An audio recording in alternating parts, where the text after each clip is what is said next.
एक छोटे से गांव में रमेश नाम का किसान रहता था। वह बहुत गरीब था, लेकिन खाने का बहुत शौकीन था। एक दिन वह खेत से थका हारा घर लौटा तो उसने देखा कि उसके घर के बाहर एक बड़ा सा चमकता हुआ फ्रिज रखा है। रमेश हैरान होकर बोला, अरे, मेरे पास तो फ्रिज खरीदने के पैसे भी नहीं। ये आया कहाँ से? जैसे ही उसने फ्रिज खोला, अंदर ढेर सारे पिज्जा, बर्गर, मिठाइयाँ और जूस भरे हुए थे। रमेश खुशी से झूम उठा।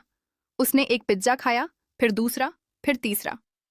लेकिन मजेदार बात यह थी कि जैसे ही वह कुछ खाता, फ्रिज फिर से अपने आप भर जाता। अब रमेश ने सोचा, जब सब मुफ्त में मिल रहा है तो खेत में मेहनत क्यों करूं? वह रोज घर पर बैठकर बस खाता ही रहता। धीरे धीरे उसका खेत सूख गया। फसल पूरी तरह बर्बाद हो गई। एक दिन अचानक फ्रिज बंद हो गया। जब उसने उसे खोला तो अंदर कुछ भी नहीं था। तब रमेश को समझ आया, अगर मैं मेहनत नहीं करूंगा तो जादू भी हमेशा साथ नहीं देगा। उसने दोबारा खेत में मेहनत करना शुरू किया।